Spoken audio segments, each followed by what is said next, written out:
Welcome, everyone. My name is Charlene Margot, and I am co-founder of nonprofit The Parent Venture. We are delighted to have with us tonight Dr. Nicole Ofiesh. Take it away, Nicole.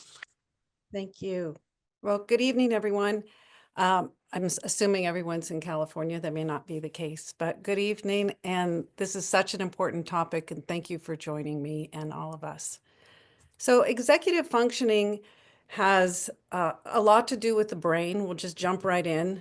And I'm not going to get into what the areas of the brain that works with executive functioning tonight, because it's my goal and hope that you walk away with answers to some of the most perplexing questions that your children or even yourself have in a very practical way. What does it mean, and what does it mean right now in the moment for you or tomorrow? So we'll start off talking about what is executive functioning and what does it look like. We'll look a little bit at why now. Why is this such a big topic right now? And it is a huge topic. There's a lot of literature on it. There's a lot of research on it, and it's a very complicated topic. There are actually over 50 different definitions, and they vary slightly all the time. So who does it impact the most, and is it a disorder by itself? How does it show up in elementary school, middle school, and high school and beyond? So what is executive functioning? Executive functioning is best explained as the brain's self-management system, which allows people to organize, plan, focus, and manage emotions. So if you know anyone that struggles with executive functioning, you will see that it often shows up when self-regulation is necessary. We'll talk more and more about that in all kinds of ways. But you have to be able to stop and think, what do I need to do next? And in order to think about what do I need to do next, you have to have some sense of cognitive organization. It's unique in that it impacts the output, not the input of information and knowledge. So the output means, my slide's not, okay. The output means writing an essay, performing long division or algebra. So that's the output when you are actually expressing knowledge in one way or another, or you're reading, and in the reading, which is the intake, you have to comprehend, which is the output. It's a very complex system of sub-processes. So when we talk about executive functioning, we have to remember that it's an umbrella term for all the complex cognitive processes that control the ability to coordinate and synthesize other sub-processes. So what does that mean? And goal-oriented behavior. What does that mean? Well, when we sit down to write an essay, there are a lot of sub-processes that are involved in writing an essay. But we often don't think about it because by the time our students are given that assignment to write an essay, we assume that all those sub-processes and sub-skills are fine. And we don't even think that they have a lot to do with writing an essay, but they do. And what are those sub-skills, for example? They are actually writing a sentence. They're actually writing and forming the letters, or it's keyboarding, or it's thinking about how to write a complex sentence and supporting the topic and everything you know about the structure of an essay, beginning with, for example, the 5-paragraph essay. So when we look at writing an essay, there are a lot of different sub-processes and sub-skills that we have to take into account in order to get to the behavior of writing an essay. The same is true with long division. You need to be able to fluently add, subtract, divide, multiply. Those are all parts. Those are the sub-skills and the sub-processes of performing long division. And that may not sound like it's a lot, but we know that even at the college level, for students who are neurodiverse and who are even in very advanced mathematical courses, they still struggle with the immediate recall of basic math facts. Even though they know how to apply the basic math facts, they have a good sense of the algorithms and what to do. They know how to problem solve, but that immediate recall of that sub-process is still very slow in many individuals with ADHD, learning disabilities, autism spectrum disorder, for example. And that is what I mean by, I hope by the end of tonight, you're able to get a sense of that perplexity that you may feel when you are seeing your child or yourself attempting to perform something that's relatively complex, but those simpler skills are still not intact, and that's in fact what's tripping them up. This is why sometimes you'll see someone get an A on a spelling test, but they tank their spelling in an essay because the essay is complex. There's a lot more executive functioning that's involved. It is also referred to as the GPS system of the brain. So what do we mean by the GPS system of the brain or your navigation system in your car? Let's take a look at a parallel. When you get in your car, you set your map to a specific destination. Just like when you sit down to do a work, if you're an adult, it might be paying your bills online. It might be gathering up your information for tax time. So that's your goal-oriented behavior. It's synonymous with when you are using your car's navigation system that you have a set place you want to go to. So what executive functioning does is it tells you when you're off track, just like your car will tell you traffic ahead, take the first immediate U-turn, or you've passed the street you were supposed to turn on. So what happens with executive functioning is a person can be in the middle of this task-oriented behavior, like I said, paying bills online, preparing for tax time, and you're not telling yourself when you've made a mistake. You may be off track, you may have miscalculated, whatever it may be. If your executive functioning is not intact, you're not telling yourself, I made a mistake. I need to start again. I need to stop what I'm doing. Another thing is that suppose your GPS system tells you there's way too much traffic ahead. You have to go to a different route. If you persist in going that route, that's also synonymous to what we see in a lot of students where they persist with a plan that doesn't work. And that's because you can't shift. You can't shift and transition to trying a new way. So when you look at this slide and it talks about the kinds of factors in executive functioning that are included in the majority of definitions, you'll see close to the bottom shifting. So executive function includes planning, organization, self-monitoring, time management. Something about time management that's really important. One thing we know about many individuals who are neurodiverse, part of the problem with time management is they're not gauging the passage of time accurately.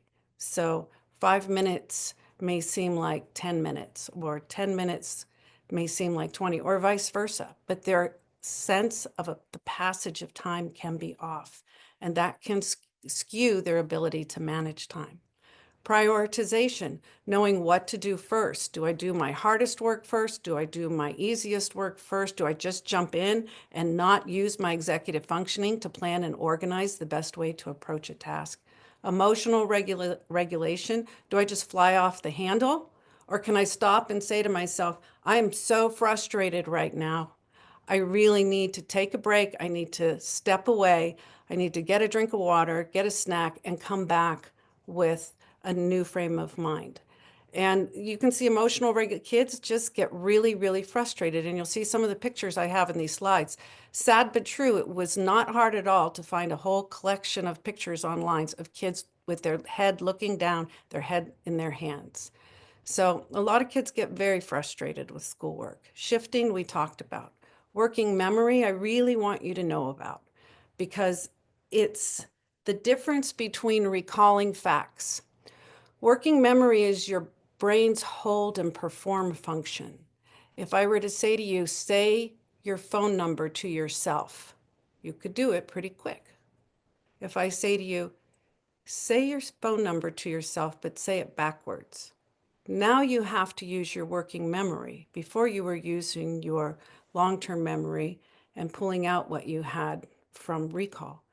But working memory requires you to hold your phone number in your head and then do something with it. So that's why we call it the hold and perform function. And you can tell by that short exercise that it does slow you down. And working memory is not a part of all executive functioning definitions, but it is definitely something that really trips our kids up and is very confusing to parents. And what that means is if you have a task that's more than 2 or 3 steps, it may be hard for your kids to remember the first thing by the time you get to the third thing. So how does it show up? I'll go through this slide quickly because we've talked about all of them, but this is how it really shows up in front of you. Difficulty with planning, organization, and multitasking. Actually problem solving. Well, you can't figure out what to do to solve a problem if you really don't know where you're supposed to begin and what comes first, second, and third. Self-control and focus. Starting a task. Again, if you don't know what you need to start a task and you don't know where you should start a task, it's hard to get initiated. If you put on a layer of dyslexia where there's a lot of reading to do, then it becomes even more frustrating to just jump into a task if you know there's a lot of reading ahead of you. Sticking with it because of, you're going to get fatigue. One of the things that researchers talk about with executive functioning is they talk about the cognitive load that comes up with with complex processing. And so you'll see kids burn out really quickly, and we recommend taking breaks after 15, 20 minutes. It also depends on what grade they are. In organization, persevering versus becoming frustrated. So the perseverance versus frustration. And the key element of this talk tonight is how does it change at transitions? You have to remember this. So here's where I want you to step back and take a big bird's eye view of school, because it is these differences in elementary, middle school, high school, and we'll talk briefly about adulthood, where you see executive functions change. And the reason is because the goal of elementary, middle, and high school is very different. In elementary school, students focus on the basic skills, learning how to compute, learning how to write letters and sentences, and decoding and reading, sound symbol correspondence, learning sight words. There are not a lot of complex processes happening unless you're dyslexic, and then that would be a very, arguably decoding can be very complex. But for your typical learner, you've got computation, writing letters and sentences, and learning how to read words. As you get older and older, those skills are now put to use. And that's where the rubber meets the road. That's where you start to see kids having a lot of trouble with executive functions. It's usually around 5th or 6th grade. Because in middle school, it's about what do you do with those basic skills, the application. So the computation becomes math application. What do I do with these math facts and basic algorithms? What do I do with writing letters and sentences? I write an essay. You learn in the beginning the 5-paragraph essay. How do you support your topic? How do you support a thesis? What do you do with decoding now that you know how to read words and sentences and paragraphs? Well, middle school is about fostering reading comprehension. So everything that is at the elementary school now becomes sub-processes for all those skills you learn in middle school. And then what happens at high school? Now we assume basic skills are intact. We know how to apply those skills. And high school is about the efficient and fluent application of basic skills to think critically, analytically, problem solve, and innovate. So everything in elementary and middle school now becomes much more complex processing at the high school level. And to complicate things, it has to be done correctly and quickly and fluently. So it's elementary, basic skills, middle school, the application, and high school, efficient and fluent application of basic skills. So these school transitions affect executive functioning in 2 big ways. The first are called the task demands. A task demand is the specific requirements or challenges that are presented by a given learning activity, the task, just like we were talking about your car's navigation system, it would be getting from point A to point B. and it includes the cognitive, physical, and social skills that a student needs to be successful. So again, the task demands are really in basic language, what do you want me to do? The setting demands are more about what in the environment is supporting me or not supporting me to do this task. So it's the specific needs and expectations placed on a student with a particular learning environment. That's the setting. And this indeed is why it changes for better or worse with every major transition in life. It happens again when you go to college, and it happens again when you go into the workforce. It happens again when a person gets their own apartment or house. And then they have these, what it's called now, adulting. You've got all these tasks of adulting. So again, what are some key points about task demands and what changes? It includes the level of thinking required to do a task, such as memorizing facts or applying concepts or analyzing information.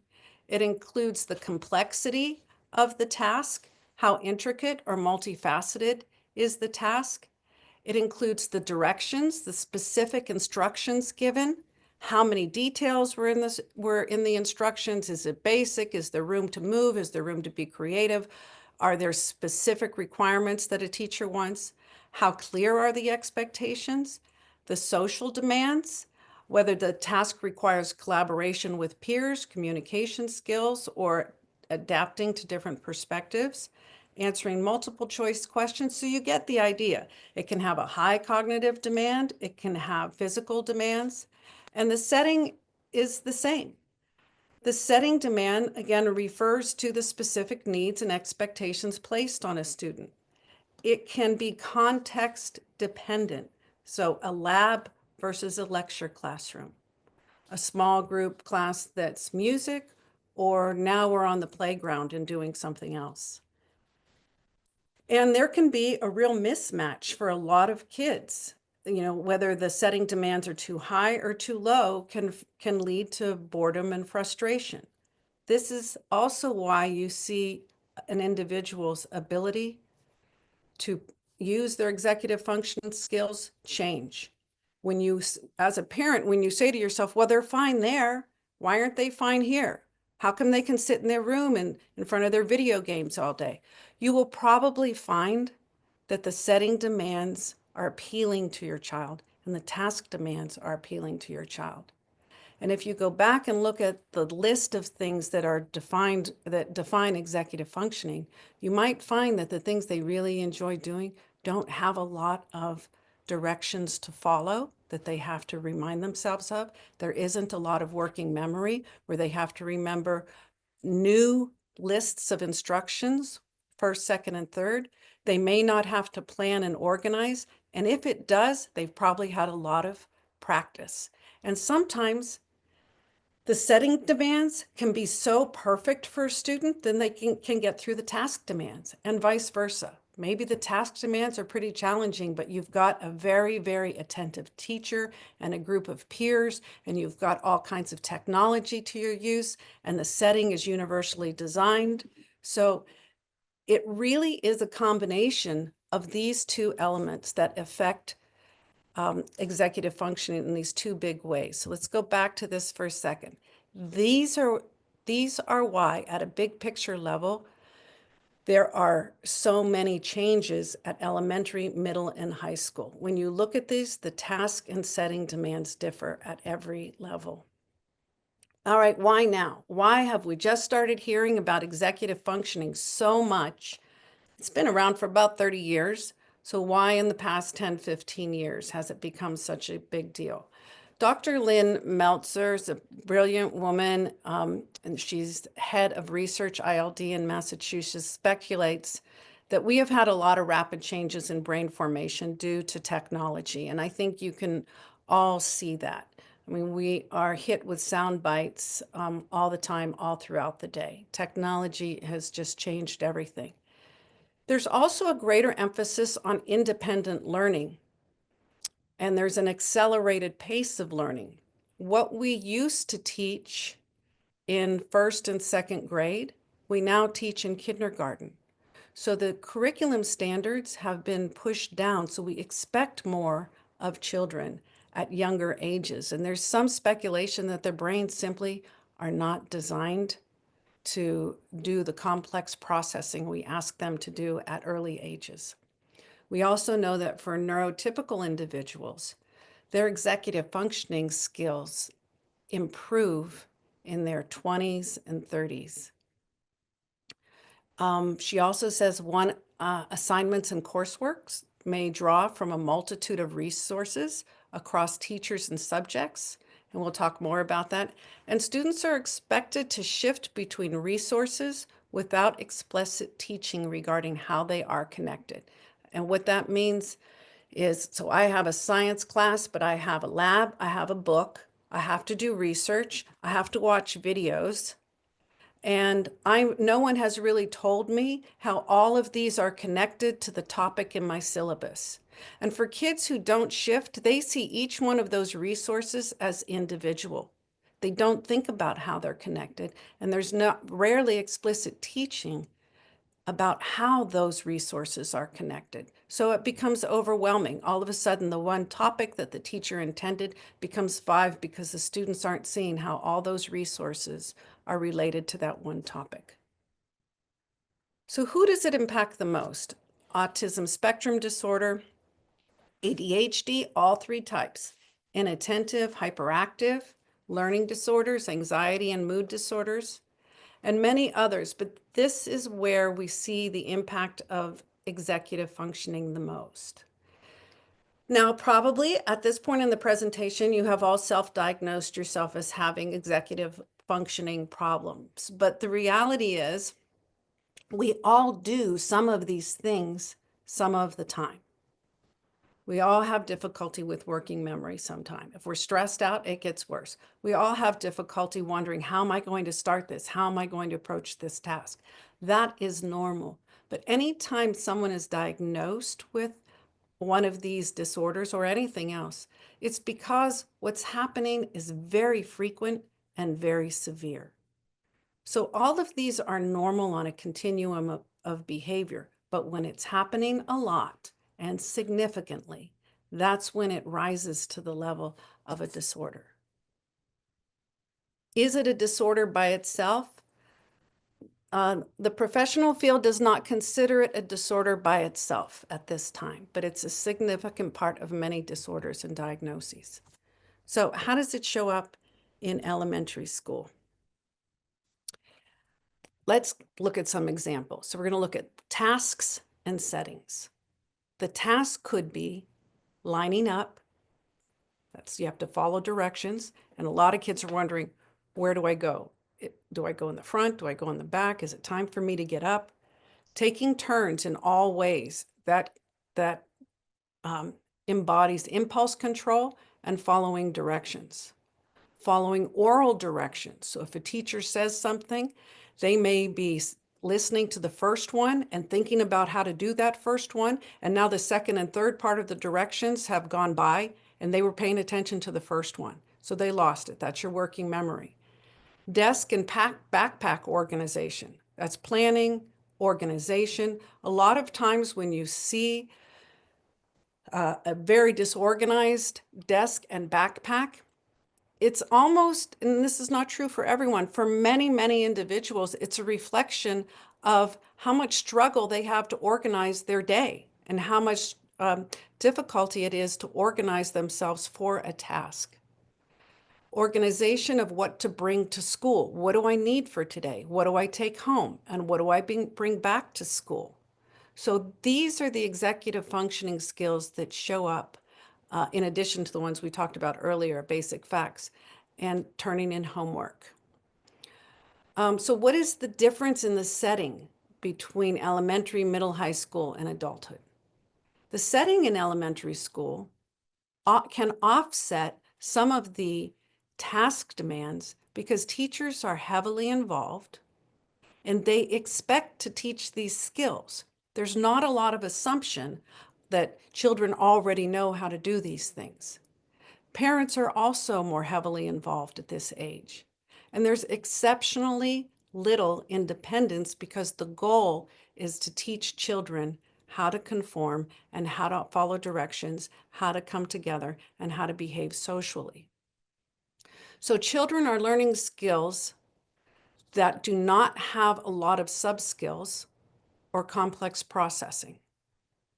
The executive functioning shows up at this age mostly in time management, being late for school, dawdling when you're supposed to get ready for work, losing your shoes, losing your socks, losing your backpack, forgetting the homework that was on the table, following directions, and starting and completing the task.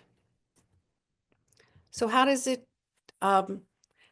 can you help individuals in elementary school? We'll do this for each one. With each level, we'll look at a few ideas on how to help.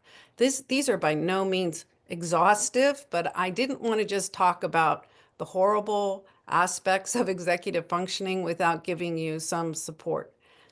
So don't assume anything about a child's executive functioning skills. Every child is different. And I often hear parents say, but no one had to teach me that when I was a child. I just knew how to do that. And they don't really understand that there is more teaching to do around homework time or completing a task or getting kids ready for school or picking them up. Because as Lynn Meltzer said, things are a lot more complicated now, and kids have a lot more bombarding them, and there's a lot more to organize. So assume that kids need verbal mediation. They need help starting a task. Create an out-the-door checklist in all households. So if it's a dual family household, or you have a child that's living with grandparents or other caretakers, or it's a family where the mother and father are living in separate households, you want the same out-the-door checklist in all the households where it can be seen. And that might say, do I have my backpack? Do I have my lunch? Did I get my homework in my backpack? Place a calendar where all children can see it, again in all households, whether it's paper or digital or both. And teach kids to look at the calendar, put all kinds of things on there like family members' birthdays. Kids feel horrible when they forget a family member's birthday or a special occasion. So put things on there that kids can look forward to, that it's not just, oh, this is what I have to do. It's things that they can look forward to. Label tools. A pencil jar can have a note on it that says pencils, a place for all the tech cables, chargers, a place for papers. Teach organization. I have a 25-year-old daughter who had a lot of executive functioning problems. She's doing very, very well now, but she learned over time, and it wasn't an elegant situation, even having myself as her mom, but she learned over time that life just works better when you are super organized. And it was, a rocky road to get there, but as a young adult, it has paid off. Use digital reminders and technology, whether it be Alexa, using an Alexa routine, or oh, there's my Alexa. I use an Alexa routine. So every day, teach through asking questions that have to do with priorities, time management, organization. So how can you do that? You can say things like, how long do you think it will take to do your math? And I'll show you an example of that in a second. Because now you're getting kids to think about time management. And sometimes students will have 15 problems and they'll say, oh, 10 minutes. Okay, that means that it's less than a minute per problem. Does that sound about right? Oh, maybe not. Ask a question like, where are the directions for that assignment? Does that make sense to you? So you want to start to mimic their self-talk. You want to teach them self-talk. How do you think you should begin? What will you do next? If you get stuck, what are your choices? And respond back with what they said. Does that make sense? Will that work? How will you remember to turn this in? Because homework is not done until it's turned in. That's a big thing. Kids think that the homework is done because they did the last problem or they completed the end of the page or the reading assignment. Well, homework is not done until it's turned in. And that is a big concept. So when, we sometimes say, did you finish your homework? It's not finished until it's turned in.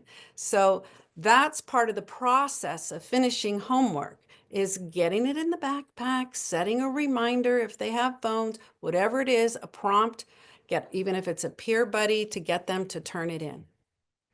So big but simple idea one, teach awareness of time. So this is how you would do that. You work with the child to estimate how long a task will take. Set a time to begin. Use a timer. Work a set amount of minutes, then take a 5-minute break. How did you use your time? What did you get done? This is not a judgment call. What do you think about that? Do you need to reevaluate the time estimation? Was it accurate? So how does it show up in middle school? Tasks focus on application. That means decoding moves into comprehension, organization, and working memory. Basic facts become sub-skills to complex algorithms. Handwriting and spelling become sub-skills to essay writing. We changed class and multiple teachers.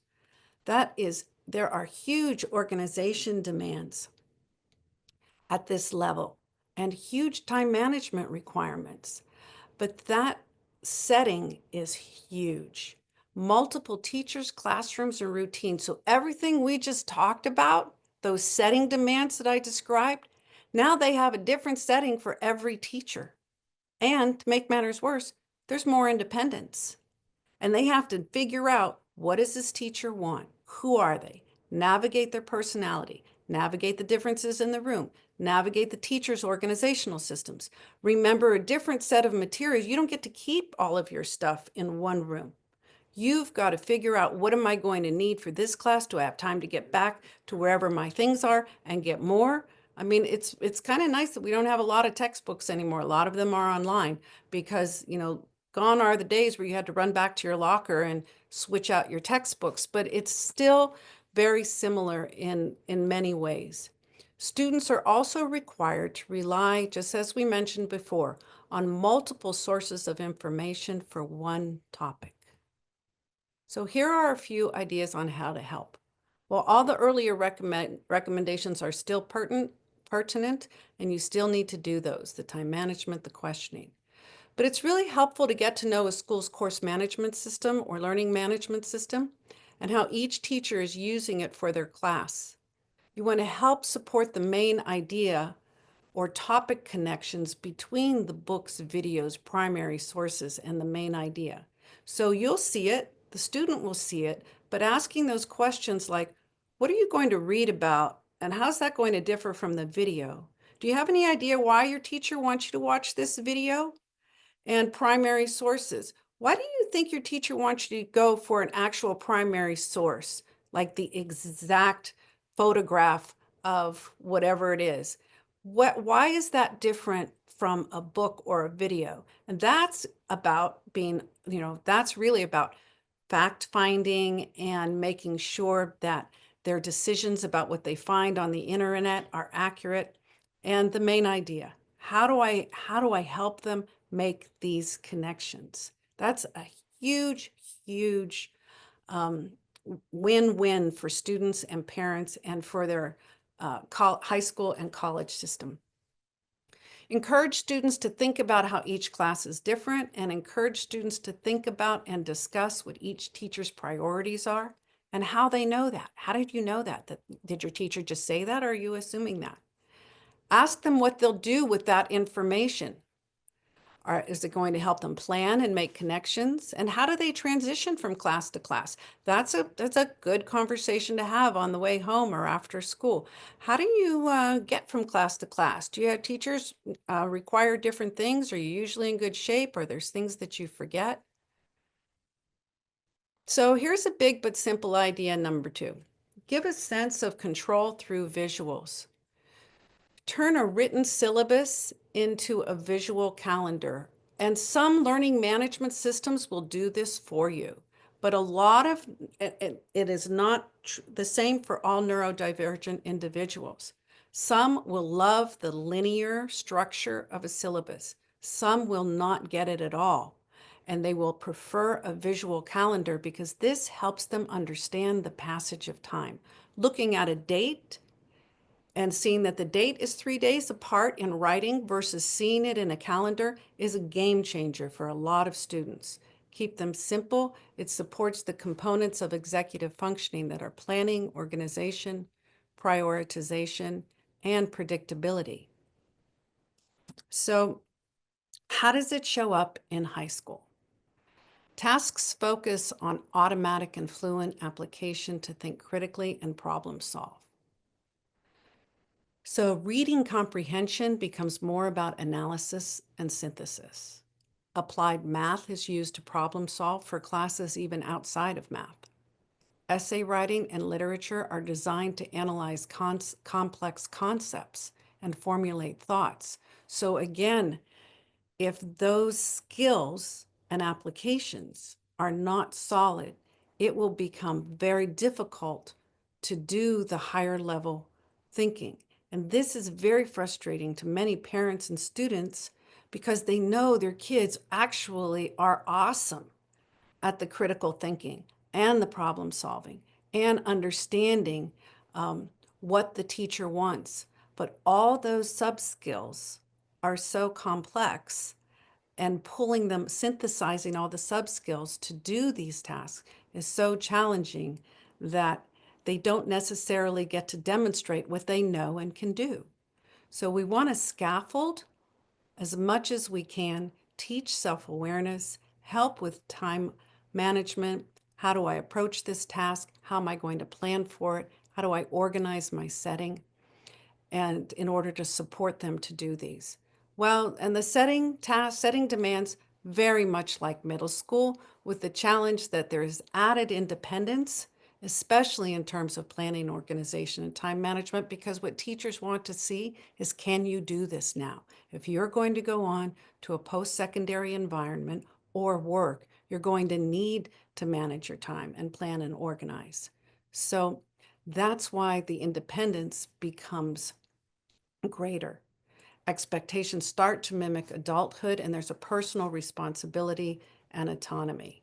You can even looking at driving a car and campus activities.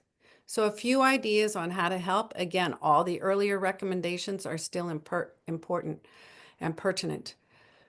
But you want to start to teach what we call backward planning. This is so important because assignments become longer and more complex. And I'll show you the next slide. You want to teach when to ask for help and who to ask for help, not when it's too late. And what I put here is not when there aren't any more U-turns left. A lot of times we see individuals in college, they're way down, the train's way out of the station before they say, oh man, I should have asked for accommodations. I didn't want to. I didn't want it to be like everyone. Oh man, I think I'm lost in this class. So how do you know when to ask for help? And how do you know who to ask for help? You want to practice this and you want to actually role play. Start thinking about college and adulthood and maximize the use of tech for prompts, reminders, schedules, and build independence. Here's an example of backward planning. You can see on one side you have a course syllabus. There's a reading reflection, a discussion, a graded discussion 2, a reading reflection 2. So that's an example of a syllabus. But if you flip it into a visual calendar, you can actually, what the arrow is planning to is a day that prompts the student to say, look ahead, look ahead. Something's coming up. I have to start preparing for that now. Not just when is it due. So you start to teach students to backward plan, what do I need to do as I'm leading up to this due date? Again, students as they transition to independence make the grave mistake of looking at a due date and thinking they're going to start working on it the day before. So here's a big but simple idea number 3, start tomorrow, tonight, and this is great for everyone. And again, when you teach these things, it's really important that you're telling your student, this isn't just about getting through this class, my dear. This is about getting through the rest of your life. There will always be, and use the words, teach the words task demands, setting demands. There will always be a task demand. There will always be a setting demand. So put all your resources out the night before that's scheduled, and organize yourself. Leave the study space clear and ready to go. What happens in adulthood is now you've got a job with your electronic calendar. You've got family sending you calendar invites or other people.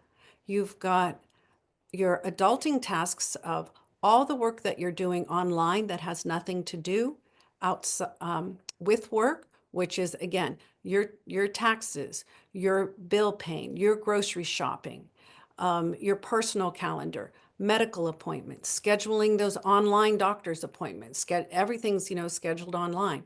How are you going to keep your calendar straight? All of this is preparation for the lifespan. So again, too often we teach them and students get the idea, oh, I just need to learn this now to get through this class. But it's not. All of these are about navigating the lifespan as adults. And across the lifespan, you want to focus on health and well-being first. It's very important to organize the day with health in mind, and because planning is key to executive functioning. You want to build in intentional breaks to move the body. Rest from screen time throughout the day, and we all know now, and before you go to bed. Prepare healthy snacks for the whole day so that random snacking doesn't push work away for too long. And it's very important to stay hydrated. Teach your kids to keep a pitcher of water and a fun glass on the desk. Your brain will thank you. So executive functions are the biggest components of teaching and learning, and they must be taught. And sadly, they are not necessarily taught because we're even not at a place where we teach individuals about the brain and how people learn. But the more we can work together and understand this as parents, we can demystify those moments where you're looking at a student who is doing relatively complex work and struggling with it, but you know they are bright enough to have a major contribution to their class and school and life. So we want to support these executive functionings to allow them to articulate their strengths and their goals across the lifespan.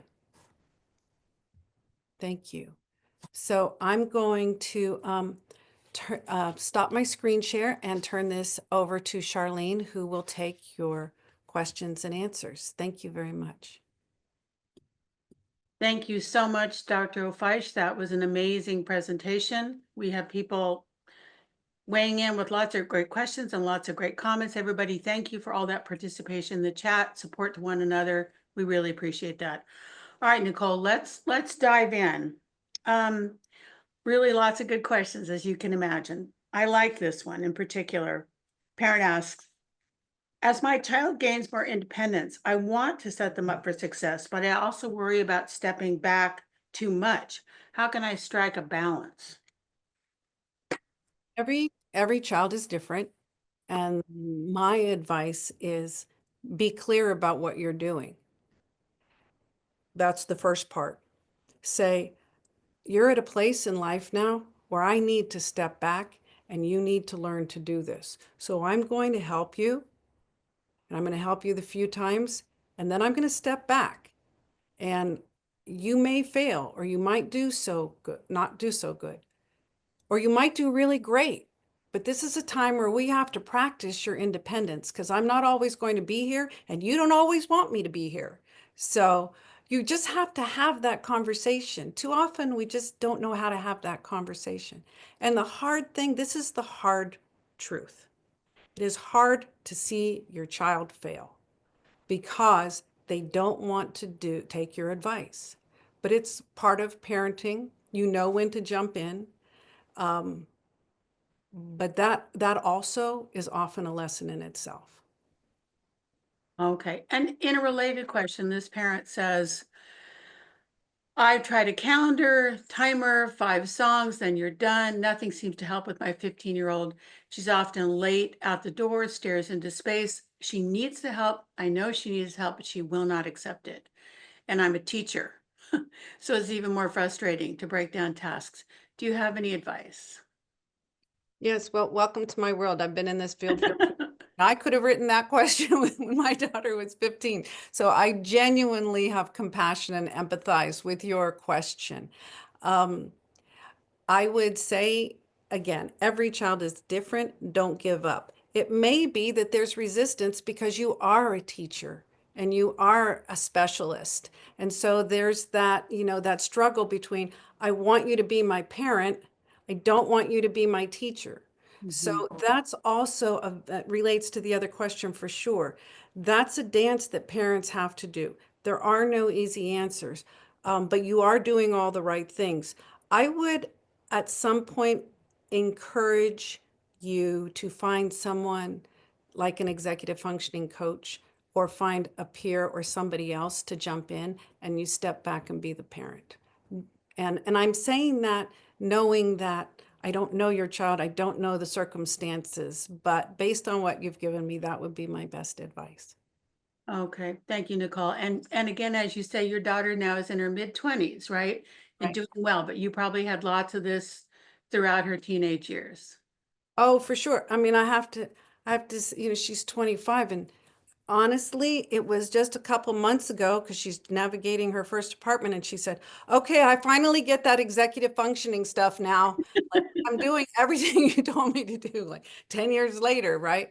But again, the frontal lobes develop later and do not give up. Do not give up. That's you gotta stick with it. Okay, fair enough. All right, here's a good question from our friends at Real. They ask, we're hearing that schools are pushing back on letting kids use alerts and reminders on their phones because of cell phone policies. Have you found ways to advocate with the school to allow a child to continue to use their devices in this way? Yes, I would ask the school, what is the option? We need some type of monitoring, some type of reminder system that students can use independently. This Mhm. is part of keyword universal design for learning because universal design for learning is in the California state standards. It's part of the teacher education preparation, and it is also in federal law. But universal design for learning is a powerful tool. So I would say to the school, if you're taking this away, what are you replacing this with? Because it's not just for a few students, it's for everybody. That's what universal design for learning is. And I would push that and use that term. Okay, and my assumption is the resource that works for your child may be different, child to child, right? Some may want a paper planner, some may want those electronic reminders, some may want both, yeah? 100%. Okay. Absolutely. Um, Relatedly, we are having a number of questions about, are there any calendar or planning tools that you do recommend? Um, Again, it depends on what application you're using. Some people do really well with just a Google Calendar and reminders and um, you know, all the apps that come with that and feed with it. Um, there are all kinds of, and I'm not, there's no money for me in this. Notion is very popular. A lot of students like it. That's kind of an executive functioning tool that helps plan and organize. Um, then there's the Outlook calendars, but the Google Calendar seems to work really, really well for a lot of individuals. There's some things Okay. that I don't really like about it. If you get too many, you can't see the whole month on one day, but can work around that. Some folks have mentioned June in the chat. Do you know that one, Nicole? I don't. Okay, well, chat But people that you can. yeah, if there are other parents who are here on this topic and recommending, I would look into it and I'll look into it as well. All right. Okay. Writer says, we love task and setting demands. We moved my high school over to a one-to-one school for setting demands, but now it turns out task demands and learning tracking are not in areas of interest, and it's burning him out. When learning in areas of interest, he just flies. This is a common question that we get. Can you speak to that, Nicole? How important it is for students to have that area of interest focus? There is no easy answer for that because you can't go into a school and say, I want you to teach this in my child's area of interest. Yeah. But oftentimes it's useful if you know ahead of time what's coming up is to get a sense of what is this teacher trying to accomplish in this task and use their area of interest to introduce it to them. Here's why.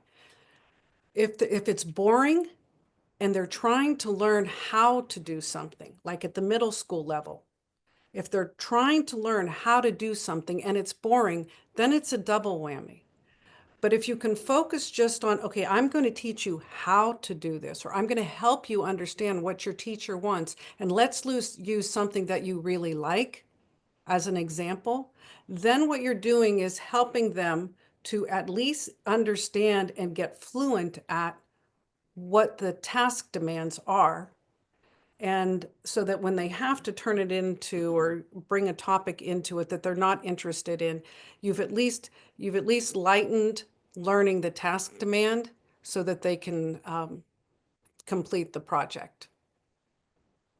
All right. And that is, of course, universal for students learning is looking at children's area of interest. It is especially important for ND kids, but it really is a good teaching practice across the board. Yes.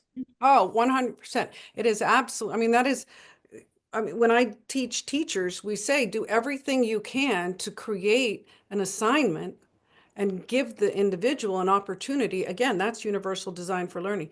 If what you're teaching is the task and not the topic, let the student pick the topic and you focus on supporting the articulation of the task. But there's another piece to this too. To get through school and college, we all have to get through things we don't like to do. So there's that other reality piece that is also important not to dismiss. It's not fun, it's not best teaching practice, but it is a little bit of reality in the world that we live in.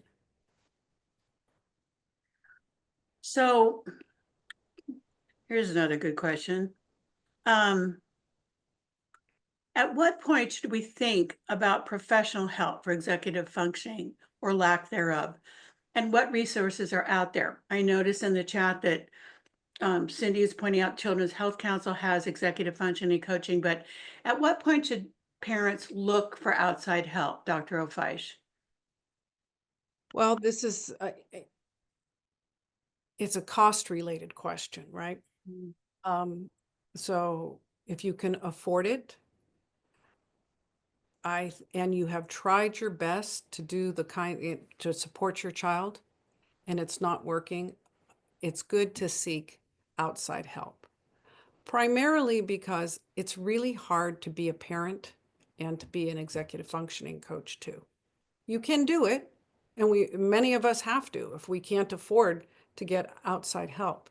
But if you have really done your due diligence and looked at what is executive functioning and if you're around to help your child during these times, not everyone's even around, to help their child during these times. And it's not working, it's good to seek coaching. You can also, there are some coaches who will work with 2 or 3 kids at once and split the cost, so it's less onerous. It's also a good idea that maybe work with a school at the elementary and middle school level to talk to the school about what type of executive functioning support can they give students after school with a group of kids. So those are some ideas.